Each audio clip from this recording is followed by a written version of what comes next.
کے سب برابر ہیں۔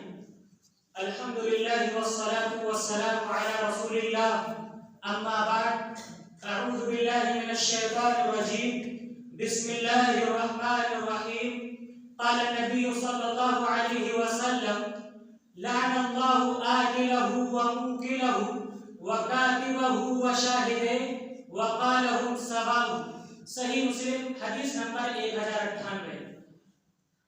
مبارکبادی کے مستحق جناب صدر عالی ذی وقار، حکم صاحبان، مشفق اساتذہ کرام، معزز علمی ہم سفر ساتھیوں، آج کی اس سالانہ انجمن میں نے جس عنوان کا انعقاد کیا ہے وہ ہے سود کی تباہ کاریاں۔ سامعین کرام، اسلام ایک مکمل ضابطۂ حیات ہے جو عبادات کے ساتھ ساتھ معاملات کا بھی مجموعہ ہے، کیونکہ یہ مذہب سلامتی والا مذہب ہے اور اسی بنیاد پر اس مذہب کے اندر ہر وہ چیز حرام ہے جو انسانیت کے لیے نقصان دہ ثابت ہو۔ ان حرام چیزوں کے اندر ایک چیز رب کے فرمان ما احل اللہ البیع وحرم الربا کو سامنے رکھ کر سود بھی ہے، جس کے مضر اثرات کسی بھی سلیم الفطرت انسان سے پوشیدہ نہیں۔ جو لوگ معاشرے کے اندر سودی نظام کو رائج کیے ہوئے ہیں، در حقیقت وہ انسانیت کے دشمن ہیں اور بندگان خدا کی زندگی آزاد بنائے ہوئے ہیں۔ انہی مذرتوں کی بنیاد پر سود کا لین دین کبیرہ گناہوں میں شامل ہے۔ سود ایک ایسا شرعی اور اقتصادی جرم ہے جس کے مفاسد و نقصانات روزے روشن کی طرح آیا ہے۔ سود ایک ایسا مرض ہے جو سماج میں محبت و مودت کے بجائے عداوت و دشمنی پیدا کر دیتا ہے اور جو تعاون و ہمدردی کی روح کو نکال کر قساوت قلبی کو جنم دیتا ہے۔ اسی لیے مذہب اسلام نے سود کو نہ صرف حرام قرار دیا ہے بلکہ کبیرہ گناہ گردانا ہے۔ اور امام کائنات جناب محمد الرسول اللہ صلی اللہ علیہ وسلم نے سودی کاروبار کرنے والوں پر لعنت بھیجی ہے اور عذاب قبر کی دھمکی دیتے ہوئے فرمایا: لعن رسول اللہ صلی اللہ علیہ وسلم آکل الربا وموکلہ وکاتبہ وشاہدہ وقالہم سواء۔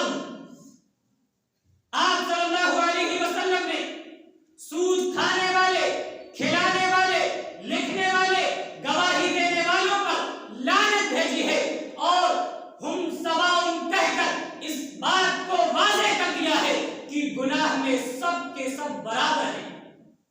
ایک دوسری روایت میں فرمان رسول ہے: اجتنبوا السبع الموبقات۔ قالوا وما هن یا رسول اللہ؟ قال الشرك بالله والسحر وقتل النفس التي حرم الله الا بالحق واكل الربا واكل مال اليتيم والتولي يوم الزحف وقذف المحصنات الغافلات المؤمنات۔ اس حدیث میں آپ صلی اللہ علیہ وسلم نے سود خوری کو شرک، جادو اور ناحق قتل جیسے بڑے معاصی اور جرائم کے ساتھ شمار کیا ہے اور مہلک گناہوں میں سے ایک گناہ قرار دیا ہے۔ سود انسانی معیشت کے لیے حد درجہ خطرناک اور تباہ کن ہے اور سخت عذاب کی دھمکی دیتے ہوئے مصطفیٰ جان رحمت کا فرمان ہے: ما ظہر فی قوم الزنا والربا الا احلوا بانفسهم عقاب اللہ۔ جس قوم میں سود اور زنا پھیل جاتا ہے وہاں کے لوگوں پر اللہ کے عذاب کا آنا مسلط ہو جاتا ہے۔ سود معاشرے کی تباہی کا بہت بڑا سبب اور ذریعہ ہے، جس کے ذریعہ معاشی اور معاشرت کی نقصانات کے بے شمار پہلو ہیں۔ ان تمام حرمتوں کو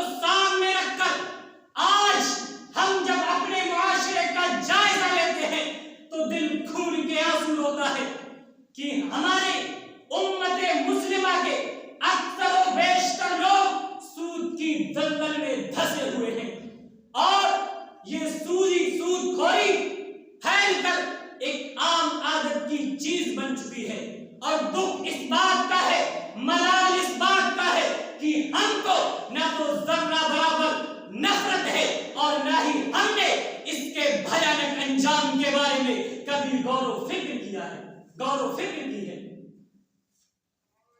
سامعین کرام، سود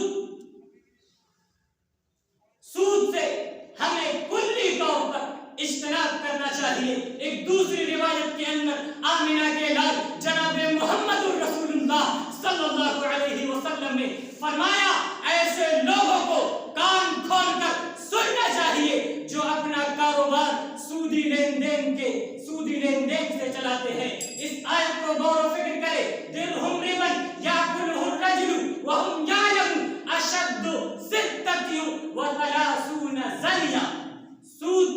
جو لوگ سود کا ایک درہم جان بوجھ کر کھا لیتے ہیں، ایسے لوگوں کو خبردار ہو جانا چاہیے، کیونکہ سود کا ایک درہم جان بوجھ کر کھانا 36 مرتبہ زنا کرنے کے برابر ہے۔ اور ایک آخری بات، اس کو بھی اچھے طریقے سے ذہن نشین کر لے، امام کائنات جناب محمد الرسول اللہ صلی اللہ علیہ وسلم نے تو یہاں تک کہہ دیا ہے کہ الربا 73 بابا، سود کے 73 باب اور دروازے ہیں، اور سب سے معمولی درجہ اپنی ماں کے ساتھ زنا کرنا ہے۔ اسی لیے ضرورت اس بات کی ہے کہ ہم کلی طور پر اجتناب کریں۔ اس میں اللہ رب العالمین کی لعنت اور پھٹکار ہے۔ اے اللہ ہمیں نیک عمل کی توفیق دے، آمین۔ السلام علیکم ورحمۃ اللہ وبرکاتہ۔